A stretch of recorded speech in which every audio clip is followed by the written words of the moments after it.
19वीं सदी की शुरुआत में चीन दुनिया का सबसे अमीर और आत्मनिर्भर साम्राज्य था।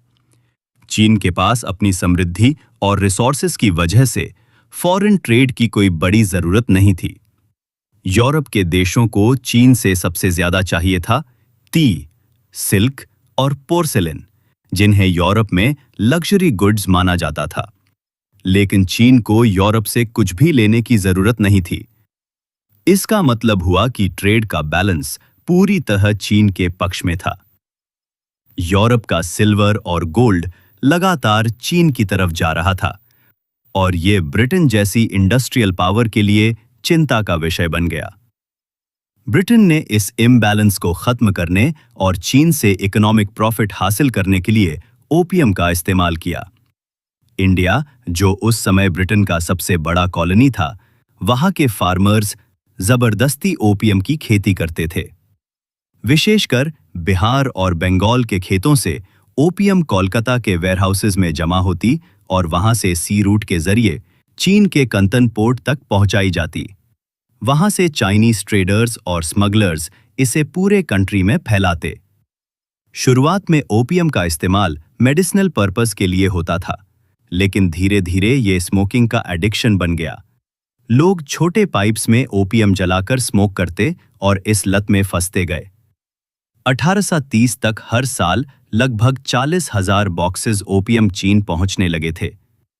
इसका असर इतना बुरा पड़ा कि लाखों लोग कामकाज छोड़ बैठे, सोसाइटी की प्रोडक्टिविटी गिर गई और चीन की इकोनॉमी कमजोर हो गई।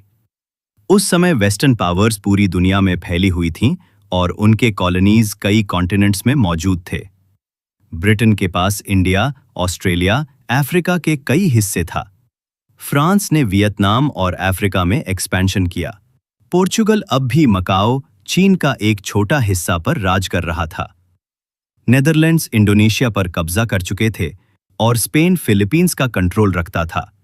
यानी एशिया के लगभग सभी हिस्सों पर यूरोपियन पावर्स हावी थीं और सिर्फ चीन बचा हुआ था। यही कारण था कि वेस्टर्न नेशंस की निगाहें चीन पर टिक गई थीं। 1839 चीन के एम्परर दाओग्वांग ने ओपियम पर बैन लगाने का आदेश दिया और ऑफिसर लिन जेसू को कैंटन भेजा। लिन जेसू ने ब्रिटिश ट्रेडर्स के लाखों बॉक्सेस ओपियम जब्त कर समुद्रों में फेंक दिए। इस एक्शन ने ब्रिटेन को इंसल्ट करने वाला लगा और वॉर शुरू हो गया।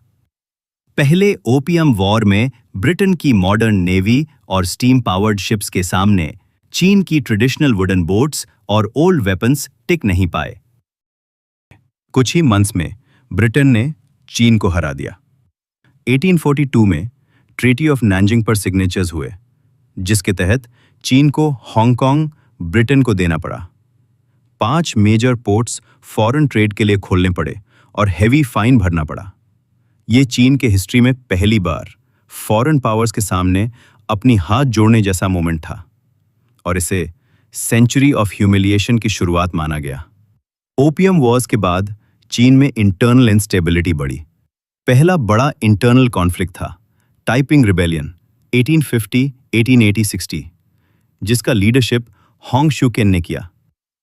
यह दुनिया का सबसे बड़ा सिविल वॉर माना जाता है, जिसमें मिलियंस ऑफ लोग मरे और पूरे चीन का सोसाइटी तहस नहस हुआ। ताइपिंग रिबेलियन की वजह से चीन की सेंट्रल अथॉरिटी कमजोर हुई और फॉरेन पावर्स के लिए इंटरफेरेंस आसान हो गया। 1856 चीन और ब्रिटेन के बीच एक और डिस्प्यूट पैदा हुआ, जिसे कहते हैं एरो इंसिडेंट। इसमें एक चाइनीज शिप एरो पर ब्रिटिश फ्लैग लगाया गया था, जिसे चाइनीज ऑफिशियल्स ने सीज कर लिया। ब्रिटेन ने इसे इंसल्टिंग स्टेप माना और वॉर शुरू कर दिया। इस बार ब्रिटेन और फ्रांस की जॉइंट आर्मी ने सीधे बीजिंग पर अटैक किया। उन्होंने समर पैलेस लूट करके जला दिया। प्रमुख ऑफिसर्स इस वॉर में शामिल थे। चार्ल्स एलियट, जो ब्रिटिश ईस्ट इंडिया कंपनी के ऑफिसर थे और एरो इंसिडेंट में ब्रिटिश लीडरशिप संभाल रहे थे, और चाइनीज एम्परर जियान फंग, जो उस समय चीन का रूलर था।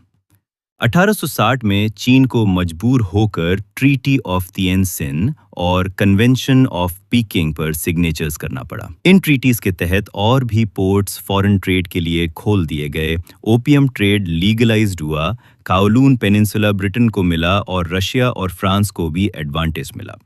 इस वॉर ने चीन की ट्रेडिशनल पावर को पूरी तरह कमजोर कर दिया और जनता में एंगर बढ़ा। ओपियम वॉर्स के लंबे टर्म इफेक्ट ने 19वीं सदी के अंत में बॉक्सर रिबेलियन, ये एंटी फॉरेन और एंटी क्रिश्चियन मूवमेंट था जिसे राइटियस एंड हार्मोनियस फिस्ट्स ने लीड किया। इसका उद्देश्य था फॉरेन पावर्स को चीन से हटाना और कंट्री की नेटिव कल्चर बचाना।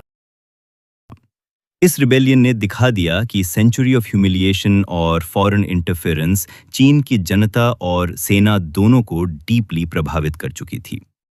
इस पूरी कहानी में चीन के प्रमुख एम्परर्स के नाम हैं दाओ ग्वांग, जियानफंग और उनके ऑफिसर्स लिन ज़ेशु।